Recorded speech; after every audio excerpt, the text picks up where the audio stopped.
Today's daf we're going to learn is Moed Katan Daf Yud Chet. Shavua Tov to everyone. Today's daf is sponsored by, actually this week's learning is sponsored by Jay Levine in honor of Rabbi Nikki Greninger on the occasion of her son Oren's bar mitzvah. Thank you for deepening my learning, sharing my enthusiasm for Daf Yomi, and bringing me back into Talmud study. Today's daf is sponsored by Arnold Schuster in loving memory of his mother, Devorah Schuster. Both her children attended my Maimonides school, and she was a firm believer that both boys and girls get a good education in Talmud and all Limudei Kodesh. And today's daf is sponsored by Carol Robinson and Art Gould in loving memory of Art's mother, Shirley. Sarah bat Avraham v'zicharecha zichrona lebracha. Today is her 8th year at site. She was a lifelong learner and a striver, a woman born before her time. She sewed, she made mosaics, she was always busy with something. She lives on in the talitot and quilts she made for so many members of her family in her synagogue. Art sleeps every night under an official Shirley Gould quilt. Okay, we're going to start our daf right now with we finished off Yud Zayin Amud Bet at the bottom with this issue about cutting nails. Can you cut nails on Chol HaMoed? Can you cut nails when you're in Avelut? And we saw that one was more stringent. We saw that there's a machlok at Rabbi Yehuda and Rabbi Yossi. Rabbi Yossi permits in both. Rabbi Yehuda forbids in both. And then we saw that Ula was stringent in Avelut and not in Chol HaMoed. And we had the reverse by Shmuel. Shmuel says we're always more lenient when it comes to Avelut. Okay? And therefore, Avelut is, we're always more lenient when it comes to Avelut. So therefore, in Avelut, we can cut nails even though we don't in Chol HaMoed. So now we have a story about this. Starting from line 2 of Daf Yud Chet, Pinchas, Shmuel, Itrabe Milta. Someone died in his family. Something bad happened. That means someone died in his family. He was sitting Shiva. Shmuel wasn't, even though they're brothers, because maybe it was Pinchas' son or it was his wife, who wasn't related to Shmuel. Al Shmuel Mishal Tama. Mine. Shmuel goes to make him feel better, right? Lenachem Avilim. He goes on a Shiva visit. Chazinu de Tofre de have an efficient. He sees his nails were really long. Amarle, Amarlo Shakaldu. He says, why don't you cut your nails? Ibadi de have mimzalze bekulehai. He says, right? Sorry, Amarle. So the response is, Pinchas says to him, if this happened to you, would you look so, right? Would you be so disgraceful as to cut your nails when you're in Avel? Well, because he said that, or at least we're going to see in the story, that's at least what Shmuel thinks. What happens? It's like a mistaken comment that comes out of the mouth of the ruler, which comes true. Meaning, he said to Shmuel, well, what if this happened to you? Let's see what you would do. And in fact, it happens to Shmuel. Somebody in his family dies. Al Pinchas mishal tama mine. At the exact reverse now. Pinchas comes to Lenachem Avelim, right, to go on a Shiva visit. Shaklinu litorfe chavtinu la'ape. Shmuel takes his nails, cuts them off right there, and he throws them in his face, saying, number one, I cut nails. So you see, right? You said, let's see what you do. I actually would cut my nails. And he throws them in his face, and he says, Amar Lev, leilach brit kutalis batayim. Do not hold. There's a covenant made in people's lips, meaning if you say something, it's going to come true. How do we know this? Now, in this case, it was very negative. We're going to see it where it was actually a good result. Rabbi Yochanan said, how do we know that when you say something, it actually is going to come true? It's almost like saying the power of suggestion. Avraham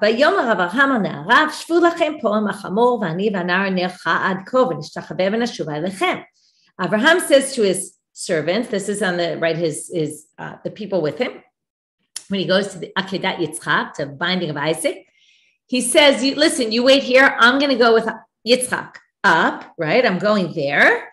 We're going to go to there to bow, and we'll come back to you. Now, he wasn't really planning that we're going to come back because Yitzchak wasn't supposed to come back. And yet what happened? Right? He was helped along by God, and they both came back. So here you see what he said came true.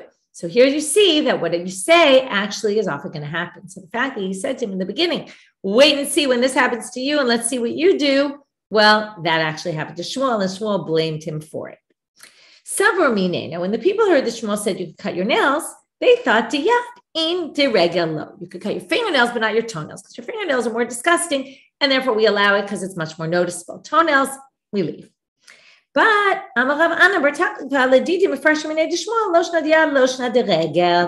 heard from Shmuel that it doesn't matter. Both are permitted.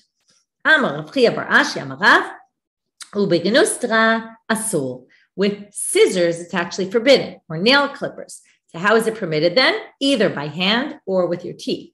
And since we mentioned that, we're going to see right now a story.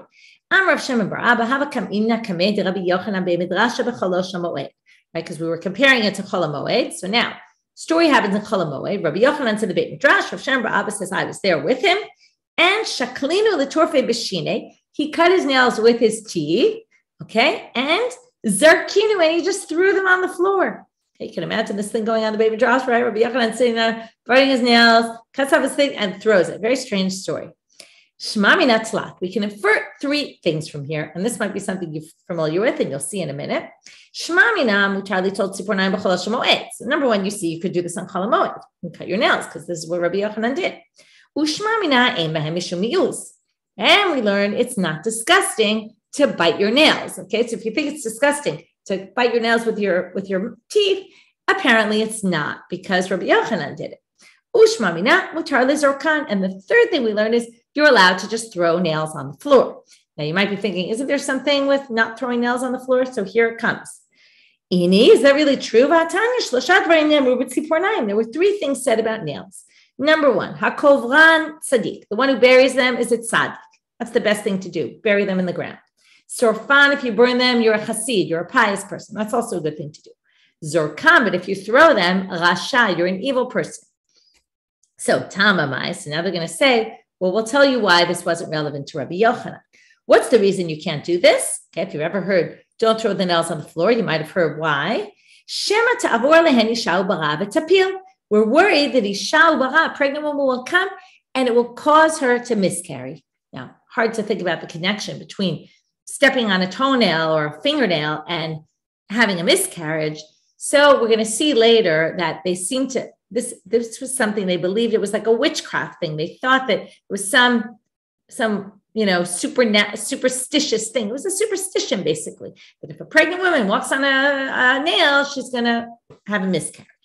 So what do they say? If that's the reason, here, you're going to get ready for this one. Isha Beit Midrash lo shlicha. How often do you see a woman in a Beit Midrash? It's not very common, and it's certainly not a pregnant woman. So there's no likelihood of it. He was in the Beit Midrash. He could do it in the Beit Midrash. To which the Gemara asks, well, if you're wondering, but at some point they sweep the Beit Midrash and sometimes they just dump the garbage out in the street. And then there could be a pregnant woman who walk by. Here's what we're going to see. You're going to see that they thought it was this kishuf kind of thing, like witchcraft, because they say kevan ishtane, or superstition. Kevan ishtane ishtane. In other words, since you moved it from its original place, the superstition isn't relevant anymore. It's only if they're on the floor where you drop them. But if they got moved and swept away and put somewhere else, then nobody's worried about any of that happening. So there you have it. Now you know why people say don't put your nails on the floor, right? Don't just drop them. You have to take care of them, and people do all sorts of things. Comes from here. Whether or not you need to keep this and whether this is a halacha, this definitely doesn't fall in the category of normative halacha, because it's all based on some sort of superstition, which is clear from here. Okay. Amar Rav Yehuda Amar Rav, Zug ba mechamatan lifnei Rebbe, Umar Zut Ramane, Zug ba mechamatan lifnei Rebbe. Okay, so one was that Rav Yehuda said the name of Rav, and one was that Rabbi Zutra brought a brayta where they said this, that two people came before Rebbe, ubikshu mimenu tzipornayim. They were in Avilut and they wanted to cut their nails. V'itir lehem, and he allowed them. V'ibikshu mimenu safa, itir lehem. And if they would have asked, also, can they shave their mustache? He would have allowed that also. Shmuel Amar, af bikshu mimenu safa, v'itir lehem. Shmuel says they actually did ask that they be able to shave their mustache, and he permitted it. Amar bitul safer mishmei derav. Remember this name because we're going to bring a whole bunch of other things that he says. It's often in the Gemara where somebody says something and then they bring a few other statements that same person made. Safa mizavit lezavit. Safa is, right, it means from one corner of the mouth to the other corner of the mouth. That's what we mean, the mustache, that area specifically. Amar Rabbi Ami, but safa ma'akevet. We're only talking about if the hairs on your mustache are bothering you, then we allow you to shave them off, but not if they're not bothering you.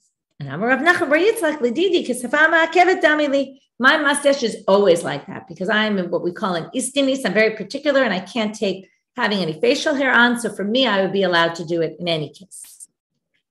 The Amma, okay, done with that issue. But now, because we brought up this Avitul Safra Mishmei Derav, we're going to have a bunch of other statements of his, mainly referring to Paro. Okay, Amar Avitul Safra Mishmei Derav, Paro Shaya B'Yimei Moshe, the Pharaoh that was in the time of Moses, Hu Amma Uzkano Amma Uparmashteko Amma V'Zeret. He was one amma long. His body, which is very short, okay, most people average is 3 amot tall, cubits. His beard was an amma long. That means he was trying to make himself look amazing, that your beard is the way you glorify yourself, and it was just as long as his body was. And Parmashtako, which is his private part, his private area was amma v'zeret. It was 1 amma and a zeret. It was even longer than everything other than his zakan, his beard. It was longer than his body. That's a way of showing that his desires, his sexual desires were incredibly strong and was trying to put him in a negative light. Sometimes God brings upon us, rule over us, the lowest of the low people. The Amar Avitul Safra Mishmei Derav, last statement of his, Paro Shaya B'Yimei Moshe Amgoshi. He was a magician type person. Shneimar Hine Yotzei Hamayim. He went out to the water, and the Amgoshim would do witchcraft using water. Okay, back to, now we finished the whole issue with cutting nails and, on Chol Moed, Avelut, etc., and shaving. And now we're back to the Mishnah. Right? We have a whole list now of people who are allowed to do laundry on Chol Moed. If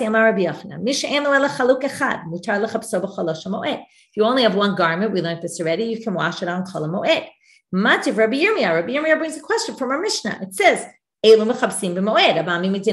which sounds like, right? And it's a whole list of people. But he's not listed here. Why is he not listed? It must be because you can't do laundry.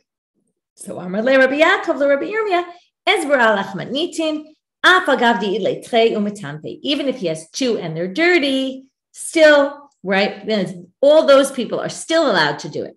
But if any person has only 1 garment, of course they're allowed to. And then we're just saying the Mishnah isn't referring to that case. Rav Yitzchak bar Yaakov bar Giyurei Mishmei Rabbi Yochanan said, I skipped the first word, Shalach. He sent a question, okay, Mishmei Rabbi Yochanan. No, he sent a halacha in the name of Rabbi Yochanan. Klei pishtam mutar lechabsam b'chalosh hamoed. If you have flax clothing, you could even wash them on Chol Moed because it's not very hard work to wash them. Mativ Rava. Rava brings a contradiction from our Mishnah. Mitpechot hayadayim, mitpechot hasaparim. Remember, we had these different types of towels and cloths you're allowed to wash. Hani'in, klei pishtan, lo. It sounds like, right? We assume that these are made of flax, of linen also, and only certain types are allowed and not all types. So Amar le Abaye, lo, manitin nafilu d'sh'aramin. Linen, you can always wash. These, or even if they're of other materials, you're still allowed to wash them, but normally other materials are not allowed to be washed. Amar bar Hedaya, he wants to prove this. I saw the Kinneret, the water of Tiberia. When I go there, I see all these people washing linen clothing on Chol Moed. So here's proof that it must be okay. Abai says, and there's a great response, who says that these people are doing it according to the will of the rabbis? Maybe they're not. Maybe they're going against the rabbis. That doesn't prove anything. You can't look at what the people are doing and say that proves that it's permitted, right? This is always a very good question. Sometimes we actually say, what does it say? Go out and see what the people are doing, and you can learn from what the people are doing what's permitted. This is the opposite approach, which is don't just assume because people are doing this that it's actually allowed. New Mishnah. We're now going to start this Mishnah with Elu Kotvim. These are documents that are allowed to be written on Chol Moed, and then the very end of the daf will be the Mishnah that says Ein Kotvim. What things can you not write on Chol Moed? So Elu Kotvim b'Moed. These are things you can write on Chol Moed. Kiddushay Nashim v'Gitim b'Shovarim. Okay, you can write documents of kiddushin, of engagement. We'll see in the Gemara what exactly this means. And gitin, okay, a get, a divorce document. Vishovarin, a receipt that you paid back money that you owed. Daitike, these are a will of someone who's about to die. Matana, a gift. Pruzbolin is a document they would write toward the end of the Shemitah year, saying normally the Shemitah year cancels out all loans, but people stopped loaning money because of that, because their loans were getting canceled because of the Shemitah. So Hillel allowed us to write a document that basically overrides the Shemitah law, and the loan is still a good loan. We'll get to this more in detail in Masechet Gitin coming up in a little bit while, but it's in Seder Nashim, which is coming up soon. All these things, I'm just going to stop for a minute. These are all things where there's some sort of a loss involved. If we don't do it now, we might not get right. It might not happen. Write a get. We know if someone's ready to write a get, write it, because who knows, they might change their mind. A shoval. If we don't say that you pay me back the money, then right, maybe I'll come claim, well, you owe me money next week, and you won't have any way to prove that you already paid the money. If someone's about to die, obviously they need a will. If I got a gift and we don't write it down, someone can claim it's not mine, right? So all these things, Pruzbal. Now, Pruzbal is interesting because why are you doing it on a holiday? They write at the end of the Shemitah year, which is basically before Rosh Hashanah. So what holiday? So some people say, well, maybe you're in a place where they could write it and it's Chol Moed Pesach, and if you don't write it then, you may never get to write it. So they write it down. Igrot shum. This is when they evaluate the money of someone who's borrowing money. They evaluate his property that he's using as collateral or something like that. Igrot mazon. This is, some people explain that it's if a man is getting married to a woman who has children and he commits to give money to feed her daughters. So again, if he doesn't put it in writing, he might claim later, I never promised to this. Shtare chalitza umiunim. Okay, these are two ways. One is when a woman, her husband dies without children, she has to do yibum, or the brother marries her. If the brother doesn't want to marry her, they do chalitza. Then she's basically free to marry somebody else. So here's also davar haved. She's kind of bound to him until they do chalitza. So she wants to be freed, so we allow this. Miunim is a very strange, or not strange, it's just a unique case, where a woman could be betrothed by her father, a young girl. She could be betrothed by the father, and then she's basically, it's as if she's betrothed to him already, because the father has, on a Torah level, she's betrothed to this guy. If the father's dead, then the brother or the mother can do it, but their kiddushin for her, they're doing it on her behalf, only has validity in rabbinic law and not Torah law. That because of that, when she gets of age, let's say they did it when she was young, when she becomes of age and around the age of 12, we'll get to this in Seder Nashim, or we'll learn exactly, but there's a certain age range where she's allowed to say, I'm not interested in being married to this man, and she doesn't need a get or anything. She's just not married to him. She has the rights to refuse. Mi'un means to refuse. So you write a shtar saying she refused to be married to this person, and that frees her. So also, it's a davar ha'aved. First of all, she might become all of a sudden where she's too old to do this. So you have to be careful to make sure. I think it's at 12 years and a half that she already can't do it. So you want to make sure that you get it done, and therefore it's davar ha'aved.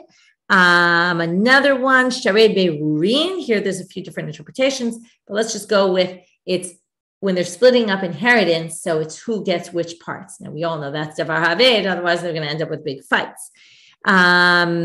Igrot. Oh, I skipped igrot shum. Did I? No, I said igrot shum. No, I did that. Okay. Zarot beit din, the psak din of a court. You have to write that down. And igrot shel reshut. This seems reshut is like the authorities. Sometimes they write certain documents. It's also, there's a bunch of different interpretations what this is, but something like a decree made by the government or some sort of rule or something like that needs to be written. So Amar Shmuel, the first thing we're going to do in this Gemara is to bring this statement of Shmuel, which we're going to see maybe this can be proven from our Mishnah. We're going to have 3 attempts to prove Shmuel from Tanaitic sources. Shmuel said, "Mutar la'ares isha b'chalosh moed." You can get betrothed to a woman, engaged to a woman on Chol Moed. In those days, there were 2 stages to marriage. One was the Erusin and one was the Nisun. Now we have engagement, but our engagement is not halachic engagement. Those days, they did halachic engagement, which we do under chuppah. It's called kiddushin, the brachad ha'erusin. That's what they did usually about a year before the wedding. And then they would do the wedding a year later. We already learned Eimar v'im simcha b'simcha, you can't get married on the wedding. But Shmuel said you actually can't get engaged. Why? We're worried somebody else might come and decide to marry her instead. So, and betroth her. So therefore, betrothal basically means Until now, this woman was free to marry anybody. Betrothal means she's now forbidden to everyone, including the person that she's going to marry. Right now, she's forbidden to him, but she's already designated to him and therefore forbidden to everybody else. Okay, so that's the idea of erusin. So we're worried someone else might come, so we allow you to do it because it's a loss. Lema Masale, why don't we prove this from our Mishnah? Elu kotvim b'moed kiddushin nashim. My love shtarei kiddushin mamash. Sounds like it's a document of kiddushin. Lo shtarei psikta. It's a shtar that we're going to see right now, a shtar psikta, which is what? Uchid Rav Gidol Amarav. To Amar Rav Gidol Amarav, as he says, Kama tanoten lebincha, kach v'kach. Kama tanoten lebitcha, kach v'kach. Amdu v'kidshu, kanu. Hein dvarim aneknim ba'amira. This is when one side says, I'm giving the couple X amount of money. The other side says, I'm giving the couple X amount of money, right? I'm giving my son, you're giving your daughter. And they do the kiddushin and kanu. There's a kinyan here. Just because they said it. These are things niknim ba'amira, by statement alone. They committed, it's done. But they have to write it down because otherwise people will claim later, oh, right, it wasn't, nobody remembers what was said, so you have to get it in writing. Then it's davar havin, and that's what we're talking about. It's not the kiddushin were done then. The agreement was done then. The kiddushin happened before the holiday, and then they basically stipulated how much money they were each giving, and that's what we want to be writing down. So you can't necessarily prove Shmuel from the Mishnah. Let's try a second attempt. Lema Masale, Enosim Nashim Moed, Lo Betulot, Velo Amanot, Velo Miyabnim, Ribnesha Simchailo. This we learned already. Can't mix Simcha b'Simcha. So you can't get married. You can't not virgins, not marry, widows. You can't do Yibam because all of these are Simcha. What do you infer from here? What's missing? Erusin. Hale Ares Share. It sounds like you could get engaged. Lo Mebaya Kama. No, you could read it as a needless to say structure. It's not even a mitzvah to la'aris. It's a mitzvah to get married because then you can already sleep, have relations together, have children. But at this point, it's not a mitzvah. So that for sure you can't do on a moed because it's not even a mitzvah.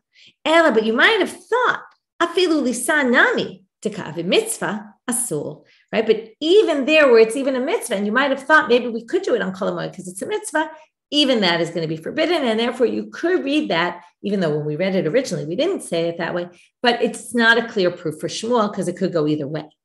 But third source, and this will prove it, Tashma, Detana de Shmuel, Ma'arsin, Avalo Konsin. You can get engaged, but you can't get married. Ve'eno sim sudat erusin. You just can't do a sudat erusin, a meal, below me yabmim if neshisim chayilo. But you can do the actual betrothal without a meal. So there you have it explicitly, Shema Mina. From here, you do have a proof for Shmuel. Now we're going to ask a question. Did he really say we're worried someone else might take her? But Hama Rav Yehuda Amar Shmuel, but Rav Yehuda quotes in the name of Shmuel himself.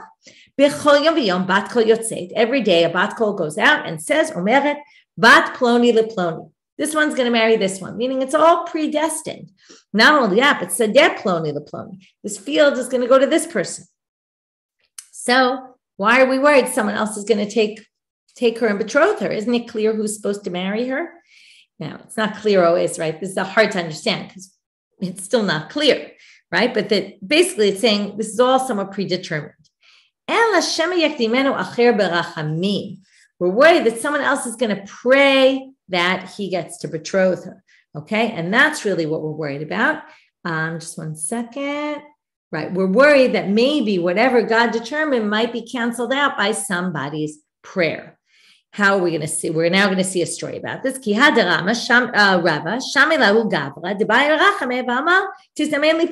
saw someone praying and saying, I want this woman to end up being my wife, right? That she'll be mine. Don't ask for a wife like that. If she's meant for you, then she won't go away from you. She'll be yours. Vilo kafart b'Hashem.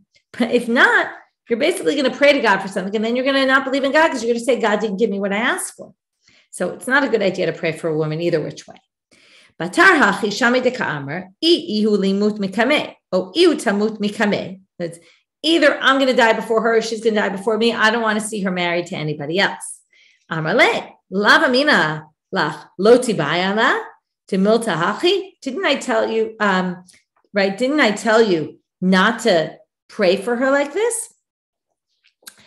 So what do you see here, right? That you shouldn't be praying for a woman, okay? But from here, you do see that people did pray for a woman, and maybe there's a concern that even though it's predetermined, somebody might come along and pray and mess things up. Okay, that's an interesting story. Next, Amarav Mishum Rabbi Reuven ben Istrabule, Min HaTorah u'min HaNevi'im u'mi HaKtuvim me'Hashem isha le'ish. This was already said in the Torah, it was said in the Nevi'im, and it was said in Ketuvim that God determines who's going to marry who. Dichtiv vayam lavanu betuel vayamru me'Hashem yatsa hadavar. They said this is from God, right? When Yitzchak and Rivka and all that, they said this came from God. Min HaNevi'im dichtiv va'aviv v'imo lo yad'u ki me'Hashem hi. This is from Shimshon and Delilah, and the parents weren't very happy about it, and they said, right? They said, they didn't know that this was all from God. Dichtiv b'naktuvim dichtiv bayit v'hon nachalat avot, right? Your house and your wealth come from your family. U'me'Hashem isha maskelet, but a wise woman, right? A knowledgeable woman, that all comes from God. By the way, notice it's wise women, isha maskelet. Okay, Amarav Mishum Rabbi Reuven ben Istrabule. Okay, because we mentioned it before, we're now going to mention a different statement. He says, the Amila, some people say b'matnita Tana, it said in the Braita, Amar Rabbi Reuven ben Istrabule, ein adam nechshav b'davar ele im ken asa'o. If someone is suspected of something, and this goes back to what we talked about with the rabbis being, right, suspecting them for things, rumors. If there's rumors about someone, it must be Elim kenasao. You're not going to be nechshav for something unless you actually did it. This is a fascinating line, although we're going to see Gemara narrows this a lot, okay? And what this whole sugya is going to show is the exact complication when you hear rumors and you don't know are they true or not. So if you hear a rumor about someone, it must be it's true. Even if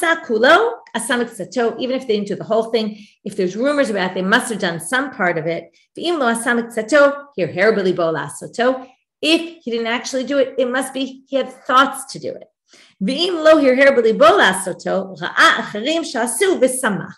The person didn't do it actually. They must be, though, that they did, and they didn't even think about doing it, but they must have heard someone else did it, and they were happy that someone had done it. They must be somehow connected with that. There's no rumor that grows out of nowhere. But Mativ Rabbi Yaakov, he says, I don't understand. It says by the 10 tribes. They said all sorts of things about God that just weren't true. Sometimes people do spread rumors that are totally not true. So they were trying to stir up anger, right? They were angry. They were trying to stir up anger of God. So they lied about him. That's lying. That's not, right? That's when someone has a motive. That's why exactly this makes the whole problem with rumors complicated. You don't know who spread it and why they spread it, and do they have a motive? Are they telling the truth or not? So that's why it's always a little complicated. Tashma, let's understand from here. There's a verse in Tehillim which is talking about Aaron and Moshe in the story of Korach, and that the people Korach vayikanu leMoshe b'machaneh. What does that mean? Rav Shmuel bar Yitzchak Amar melamed shekol echad kinei leishto miMoshe. The people that were with Korach said that they suspected their wives of having been alone with Moshe in a room and maybe engaging in sexual relations, like a sota. So hata mishum sin'ah david. That's just because they hated him, so they wanted to accuse him of this. Right? When there's someone who has an agenda and is out to get you, so they'll make up stories. That's something different. So we have lahachis, we have sin'ah, they hate you, an enemy. That's not the same. Then the rumors aren't true. Again, it's always, and that's sometimes what they claim, right? When there were some rumors come out about these people, these leaders, people say, oh, it's just people who are out to get me, right? There is people who hate me, and that's why they're just making it up. So it becomes very complicated here. Tashma, let's learn from here. We're saying, let's learn from here that what they said originally is just not true. Because here it says, I want to be among those who were suspected for something and it just wasn't true. Because there's this idea that if you're suspected for something and it wasn't true, well, maybe you get atonement from that because you went through some terrible thing that will end up putting you in a good position. You'll gain from that in the sense of reward from God. Because here people accused you for no reason. Now, here it seems to say if people are accusing you for no reason, you aren't guilty at all. Well, but we just said you, right? The first statement was you are guilty. So Amar, Papa lididi chashtam velo havabi. And Rav Papa said, I was in that situation, right? And I did nothing wrong. So again, it seems to go against the original statement. Lo kashya habakala de pasik, habakala de lo pasik. If the rumor was constant, then we assume it is true. But if the rumor started and then stopped, then we can assume it's not true at all. V'kala de lo pasik ad kama. What does it mean? A rumor that doesn't end. How long? Amar Abaye, Amar Li'em. My mother told me, which is really his stepmother, or not his stepmother, his the woman who took care of him. Dumi demata yoma upalga. What we mean is a day and a half. If it continues for a day and a half, that's already a serious rumor. But that's only if there wasn't a break in that day and a half. If there was a break and the rumor wasn't continuous for that whole day and a half, late lamba, then it's not a real rumor. You can see how they're getting into many details. Sometimes people stop the rumors because they're fearful of the person they said the rumor about. Maybe he'll beat them up, he'll do something terrible to them. So if it stops as fear, that doesn't count. That's as if it didn't stop. Right? If it stopped because of fear, then no. If it didn't stop out of fear, stopped for a different reason, then we don't count it as a real rumor. When we say it stopped, we mean it stopped and that's it. But if it stopped and came back, then already, if it came back again, low. Then we really believe it. But this whole thing is only if they don't have enemies. If they have enemies, it must be the enemies spread the rumors, and then we don't believe them at all. So again, very unclear, right? There's no black and white here. It's quite unclear. They try to give you guidelines. Unfortunately, we don't always know whether it's someone who hates them, whether, right? It's very complicated. Okay, last bit for today. Mishnah. Promissory notes. You don't write in the Moed. If I lend you money, we don't write it down. Unless, we already learned this actually, it was quoted earlier, they may know, mommy, no, if I don't trust you, or the sofer, the scribe, doesn't have money to eat and we want to pay him so he can have some food, then we allow it. Then you can. We'll continue this much more tomorrow. You can't write Sifrei Torah, you can't write Tefillin, you can't write mezuzahs. On Chol HaMoed, some people say Sefer Ezra was the Sefer Torah Ezra had that they used to correct all the other Sifrei Torahs. You can't make any sort of correction if you find a mistake, even if it's the one that they're using as the central one where they write other Torahs based on that. Rabbi Yehuda, though, disagrees, and we'll see in the Gemara that there's even a third opinion about this. Rabbi Yehuda Omer, Kotev Adam Tefillin u'mezuzot latzmo. Not Sifrei Torah, but if you need your own tefillin or mezuzahs, you're allowed to write for yourself. You can't do it for selling purposes, but you can do it for yourself. And we'll see he permits something else, which starts on tomorrow's daf. So we'll get to that tomorrow. And wishing everybody a Shavua Tov.